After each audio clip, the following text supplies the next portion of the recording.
Kita kembali dengan suasana baru. Ini mobil barunya Panji. Jadi gue dipaksa untuk rekaman di sini. Ya dong. Ya udah, kita ikut aja. Di tengah kesibukan jadwalnya Coach Yasin, gue nyamperin Coach Yasin buat syuting sampai harus di mobil ya. Karena kita studionya kan kadang-kadang nggak pop up kan, nggak selalu di studio. Bisa pindah ke restoran, bisa pindah di mobil, bisa pindah di mana aja. Ya kita ganti-ganti aja, cari suasana baru. Oke. Hari ini seru ya Coach, karena tadi malam lo sampai begadang ya. Lumayan. Katanya sih ngakunya bisa tidur, tapi gue WhatsApp, anjir jam 9 pagi, jam 10 pagi belum tidur. Kepikiran Arsenal nggak menang apa gimana Coach? Enggak, ada tukang datang ke rumah gue. Oh iya, dapur ya maksudnya. Jadi gue udah tidur sejam dibangunin, ya udahlah.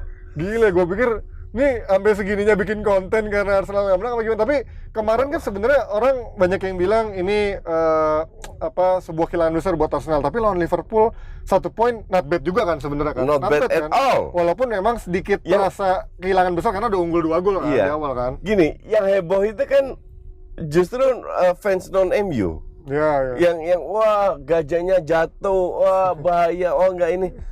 I mean enggak ada yang gue rasa ini sudah dikalkulate sama Arteta bahwa lu udah unggul 2-0, ya oke, ini sayang, ya kan? Kehilangan besar. Tapi lawan lu juga Liverpool itu lawan tim besar kan bagus. Jeleknya lawan tim menang, ya MU tau lah kalau soal itu. I mean, kalau lu bisa cetak 2 gol dan bermain luar biasa di babak pertama, lu hilangin kan di babak kedua, tapi secara 90 menit oke lah. It's not bad at all, ya kan? Bahwa sekarang lu kehilangan dari 5 poin, sekarang tinggal unggul 3 poin. Kalau City satu match yang menang, ya nggak ada masalah juga. Semua itu masih di tangan lu. Sekarang kan tinggal lu lihat lawan City gimana sama match-match lainnya. Jadi gue nggak ngerti kenapa harus deg-degan lah apa. Udah enjoy the game aja. Dan kemarin gue rasa semua fans netral itu enjoy the game. Iya. One of the entertaining game sih menurut gue. Walaupun memang di babak kedua kelihatan Arsenal udah kalah, tapi di babak pertama kan Liverpool hampir nggak ngelawan kan, kecuali setelah yang insiden Saka sama Trent tuh sama golnya Salah. Tapi menurut lo apa Coach, yang menurut lo Arsenal akhirnya bisa switch off abis golnya Salah tuh kayaknya dia udah nggak bisa ngimbangin intensitas agresivitasnya Liverpool. Padahal Liverpool di awal kan kelihatan kayak nggak bisa main bola, kalah agresivitas, kalah intensitas. Menurut lo apa yang berubah? Gini, ini sudah berkali-kali terjadi musim ini, bukan pertama kali. Ngepres kendor. Ya salah ternyata. Kalau lu lihat pemain-pemain Liverpool bisa full press 90 menit, City bisa, apakah Arsenal bisa? Ya bisa banget. Cuman instruksinya nggak begitu. Ngerti nggak? Instruksinya dikendorin. Justru gue bilang defense itu lebih melelahkan daripada high press. Karena lu nguber pantat terus. Lu digiring kiri kanan nguber apa ngerti Liverpool melakukan itu ya di 13 menit pertama, nguber Arsenal terus ya. Semua tim bagus, tim besar, Liverpool, City, bahkan MU, kalau lu bertahan di babak sendiri, bukan parkir bis ya, bener-bener di babak persen, lu digiring lo. Ngerti nggak? Liverpool gitu tuh, ngejar-ngejar terus kan 35 menit pertama ya. Tapi kalau lawan tim-tim kayak gitu, lu press kayak di babak pertama, nggak kasih napas. Liverpool itu napas aja susah loh di babak pertama. 30 menit setengah. Salah dikantongin sama Gabriel. Iya, sama si. Cuma dapat 1/4 peluang, di mana untuk gue ya gol jatuh dari langit karena Henderson itu udah nggak bisa mencapai bolanya. Untuk dia yang penting gue sentuh lah. Ternyata dapat salah ya kan bola. But sedikit luck ya. That's okay. Pada saat Arsenal ngepres itu nggak bisa apa-apa Liverpool. Dan ngepresnya kan mungkin 35-40 menit, 10 menit terakhir extra time 4 menit kan, 9 menit terakhir lah. Itu benar-benar Liverpool yang berkuasa. Momentumnya udah berubah abis gol itu ya. Ini yang gue nggak habis pikir. Lu lawan 3-0 lawan Liverpool belum kill the game. 4-0 5-0 baru lu kill the game. Kenapa lu nggak nguber 2-3? Inilah kenapa saya bilang Arteta untuk gue enggak. Bahwa Arteta sudah membuat Arsenal bermain bagus, ini kredit buat Arteta. Tapi masih banyak hal yang dia tidak menguasai kalau gue bilang. Ya, masih unexperienced juga sih kan, pengalaman masih emang membuktikan nantinya kan. Lu kalau lihat sebenarnya Arsenal beruntung loh dapat 1 poin, penalti nggak masuk kok. Iya ya, maksudnya terakhir bombardir kan. Kalau Ramsdale dua save besar Ramsdale. Nunes, Salah, Konate. Walaupun Arsenal juga dapat 2 peluang counter. Iya. Tapi ya lebih big chance lebih ke Liverpool sih. Iya, betul. Ramsdale gila kemarin sih. Betul, maka dari itu gue bilang seri is okay lah, ngerti nggak? It's good buat Arsenal. Iya, buat Arsenal ya. Rasanya kehilangan aja karena dua gol unggul itu kayak sayang banget kan. Tapi ya ini membuat gue akhirnya bilang emang iya ini akan sampai seru sampai akhir, karena kalau kemarin Arsenal kalah mungkin beda ceritanya secara mental, secara psikologis mungkin akan sedikit berkurang, tapi dengan kemarin mereka seri, ya calculated sih, gue setuju calculatednya, walaupun sekarang makin seru lagi nih intensitasnya sama City ya sampai akhir. Tapi oke lah, kita nggak akan ngebahas lebih panjang soal hasil karena kita juga udah hasil ini kita bahas juga di DPI, juga di itunya Coach Jasin. Kita akan lebih ke preview Liga Champions minggu ini. Banyak pertandingan seru, terutama dari 2 game yang kita tunggu-tunggu, ada City lawan Munchen. Ya, Chelsea lawan lu nggak nunggu Inter? Inter iya dong, gua nungguin Inter. Walaupun ngeri ya di kandang Benfica, tapi kita ngomongin dari Madrid dulu, Coach. Madrid sebenarnya lawan Chelsea, gua nggak melihat Chelsea ada di level yang sama ya, karena mau kemarin di bawah Lampard itu gue lihat masih belum dapat bagaimana chemistry-nya, teamwork-nya, masih individualis. Bahkan Lampard mengubah dari formasi 3 center back jadi 4 back, yang menurut gue masih butuh adaptasi lagi. Dan ngelawan Madrid di Champions League ini menurut gue different mentality sih. Walaupun kemarin selesai itu Madrid juga di Liga ya. Kan 15 poin ya? Ya 15. 12 poin. Kalau Barca ntar malam menang 15 poin. Ya, Barca Selasa dini hari menang 15 poin, itu menurut gue udah selesai buat Madrid. Tapi di Liga Champions ini pertaruhan besar gue buat pertaruhan besar Madrid untuk save the season, yaitu dengan Liga Champions lawan Chelsea. Lu menurut lihat ada Chelsea bisa nggak ngasih kejutan kayak halnya si Tuchel ataupun juga di mata yang diharapkan offense Chelsea gitu? Kalau turnamen gini pasti bisa ada kejutan. Masih ada ini ya. Cuman ya lu lihat kemarin Madrid 4-5 pemain disimpan. Rotasi emang simpan buat ini sih ya. Tapi yang main masih Tchouaméni, Kroos, Benzema, Vini, Rodrigo, Alaba, Rudiger. Jadi masih full pemain inti juga, keteteran juga, ngerti nggak? Madrid ini juga kalau gue bilang masih termasuk dalam kategori tidak konsisten. Karena kalau lu konsisten lawan lu Barca lo, di kompetisi lu bisa ketinggalan mungkin 15 poin. Itu kan ada something wrong with your team. Tapi memang di Eropa mereka perform. Mereka perform dan Chelsea sih. Kalau Madrid sih gue nggak begitu nggak begitu meragukan mungkin. Individual performance, karena taktiknya kan juga gitu-gitu aja udah berkali-kali gue jelaskan. Lebih lihat ke performanya Benzema, Vinicius. Ini on fire atau enggak. Kalau enggak on fire ya agak berat buat Madrid untuk bisa cetak banyak gol, menang kemungkinan. Sementara Chelsea ya lu tunggu miracle aja kalau gue bilang.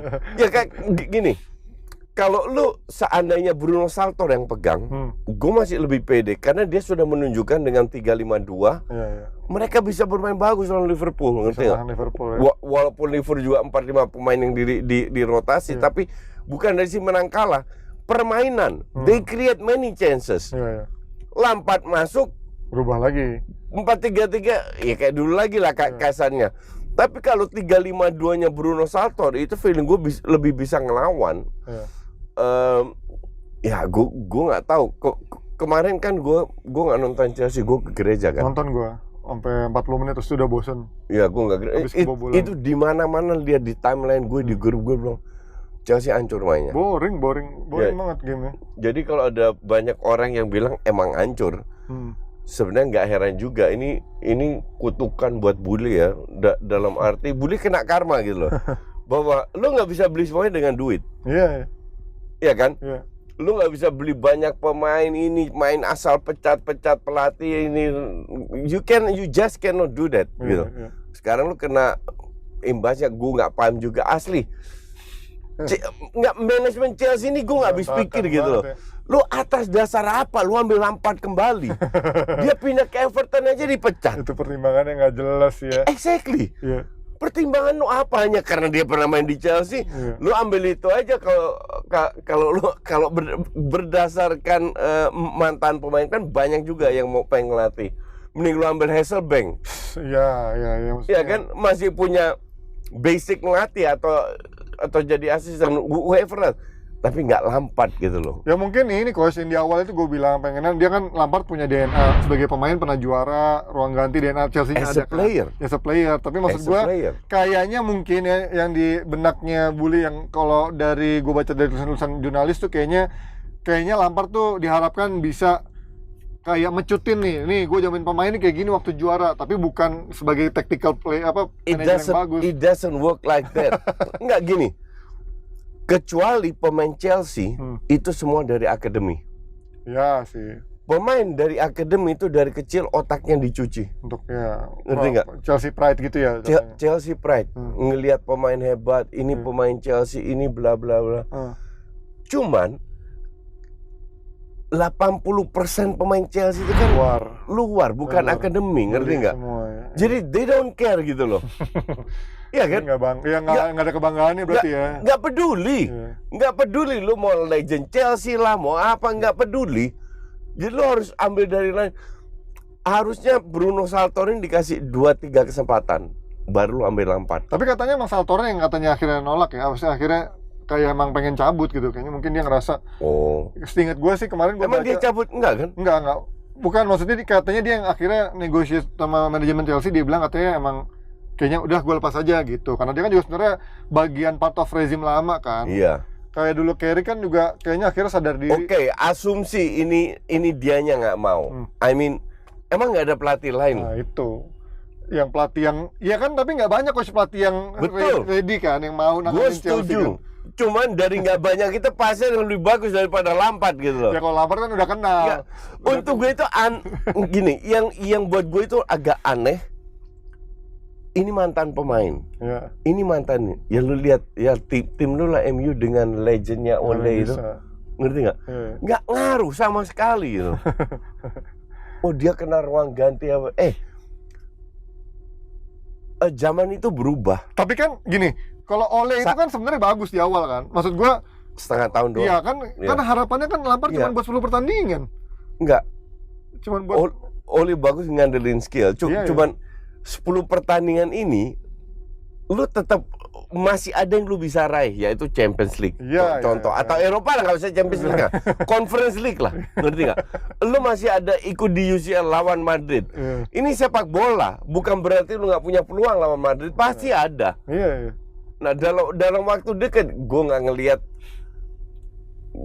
bener-bener gue nggak ngelihat berapa hari gue berpikir ini alasannya apa untuk ambil Lampard. Nggak make sense, nggak ada alasan sama sekali. Ya itu menurut gue sih available-nya, karena kan dia sebenarnya ngincar banget Nagelsmann sama Enrique kan, tapi kayaknya di tengah negosiasinya mungkin dua pelatih itu nggak mau juga in the short time ini kan. Akhirnya dia harus memikir siapa nih pelatih yang cuma mau dipakai 10 pertandingan doang. Harusnya sih dia bisa ngerayu Bruno Saltor untuk habisin ya. Iya, tapi ya itulah, mungkin Saltornya tahu lah dia sebagai rezim lama juga cuman buat save the season doang juga nggak mudah lah buat dia. Tapi next buat satu game lagi, kalau Inter Benfica, gue yakin fans Inter juga pada pesimis ya, tapi berharap juga dalam hati ada keajaiban lawan Benfica yang kemarin baru kalah juga lawan Porto. Game kekalahan pertama mereka di pasca tahun baru. Kemudian Milan Napoli juga menurut gue tricky 50-50, karena kemarin Milan berhasil mengejutkan lawan Napoli yang cuma Osimhen doang yang nggak ada ya kemarin.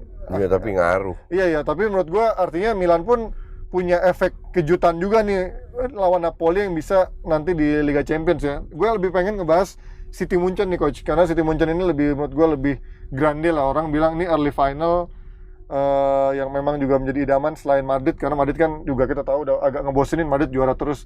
Tapi kalau dari City Munchen ini kan lihat City lagi begitu naik-naiknya. Munchen oke lah kemarin menang di Bayern Munchen di Bundesliga, tapi kan dia kemarin miss satu trofi yang DFB Pokal kan.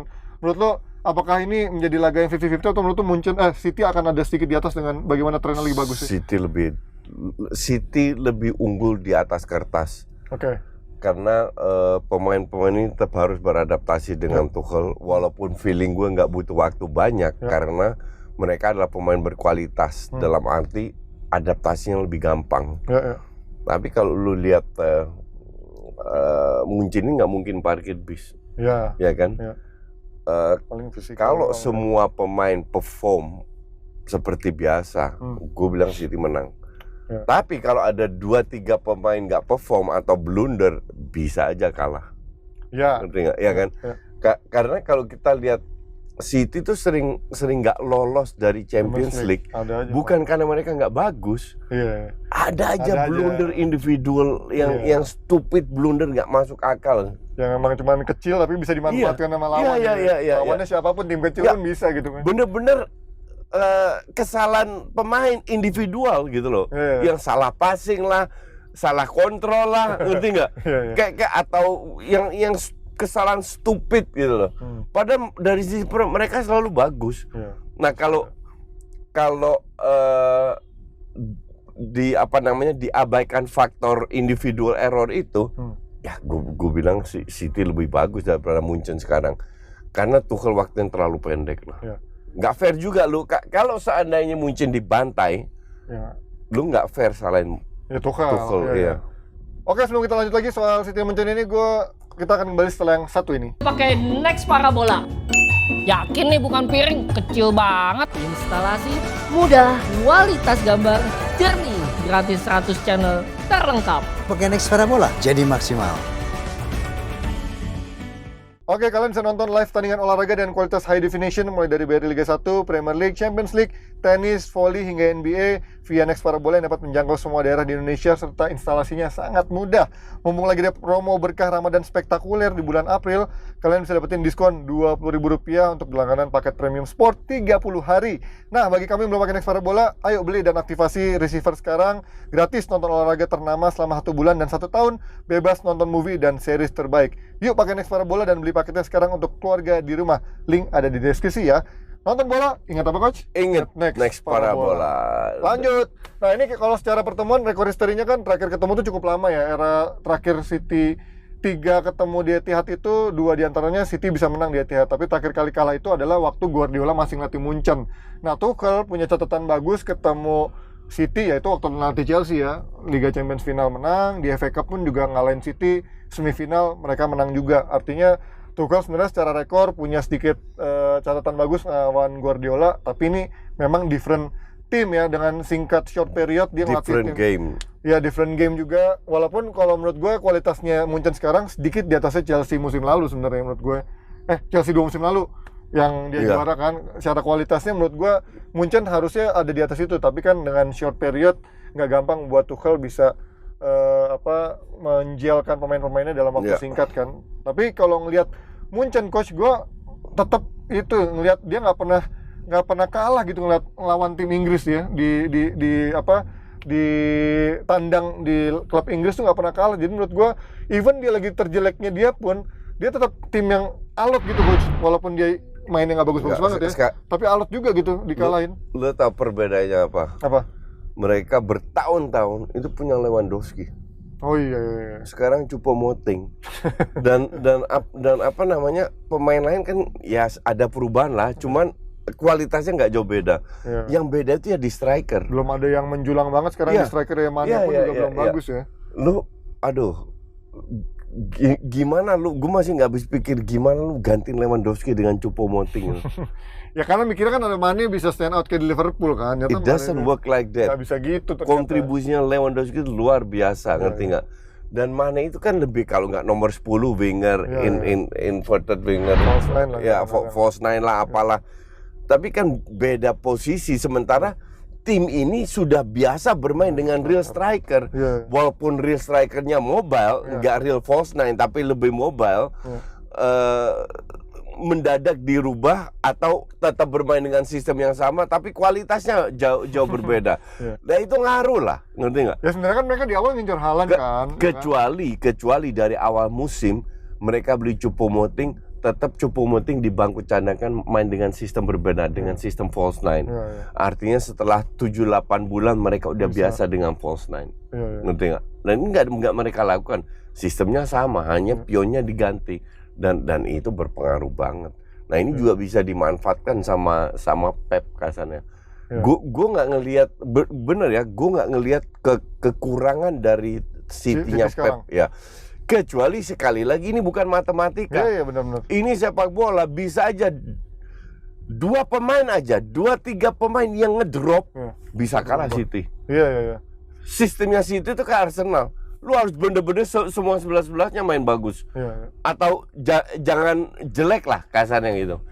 Ya bedanya mungkin kalau sama Arsenal udah lebih jadi aja secara mentalnya ya. Karena Arsenal dari experience-nya baru musim ini benar-benar jadi as a team dan benar mentalnya mulai kebangun kan. Kalau City kan emang udah lama ya musim demi musim dengan pelatih yang sama, dengan pemain yang praktis sama, pemain yang hampir mayoritas sama. Jadi menurut gue secara mentality udah lebih kebangun di situ. Iya, betul. Kalau prediksi lo di leg pertama ini menangan masih City ya? Main di kandang. Iya, kandang City menang. Gue masih imbang. Ya oke City unggul dikit lah, tapi kalau imbang pun gue nggak kaget gitu. Enggak, gue bilang City menang. Enggak dikasih imbang. Enggak, gue nggak tahu meyakinkan atau enggak. Tapi Munchen nggak dikasih karena masih main di Munchen kan. Kedua. Jadi mereka harus cetak gol di kandang sendiri. Kalau seandainya whatever happen 0-1 Munchen, wah sangat berat untuk City. Oke, kalau itu tadi Chelsea Madrid berapa lo? Madrid ya pasti ya. Main di mana? Main di mana? Madrid dulu deh kayaknya. Di Madrid dulu. Ya Madrid lah. Madrid ya. Ya kita fair aja Madrid lah. Iya, gue juga setuju sih kalau itu. Gue rasa fans Chelsea juga setuju semua. Coba ntar gue lihat dulu. Mana sih? Oh iya. Ya harusnya sih kalau nggak salah main di Madrid dulu. Ya, main Madrid dulu. Benar. Sama di City dulu kan? Iya, main Dan City dulu. Jangan lupa saksikan di Just Live. Benfica Inter bakal dibantai ya coach menurut lo? Internya? Enggak, ini 50-50 ya? Ya kan? Inter absolutely punya peluang. Inter tuh sebenarnya bisa create chances, cuman efektivitasnya finishingnya betul. Berantakan. Gila, gue lihat Lukaku lawan siapa yang seri itu depan gawang tinggal ditiup itu bola. Masih nggak masuk, gila. Itu 2 pertandingan turut-turut coach gitu. Pertandingan sebelumnya juga ada yang Iya. Emang Lukaku emang segoblok itu udah. Jadi emang ya sisanya Napoli, Milan itu 50-50 semua. Setuju juga. Oke, kita lihat nanti seseru apa Liga Champions di tengah pekan ini antara City Munchen, Madrid Chelsea dan juga 2 pertandingan sisanya dari tim Italia yang juga akan bertarung. Kita ketemu lagi di hari Kamis besok dari Offside 2. Thank you coach. See you.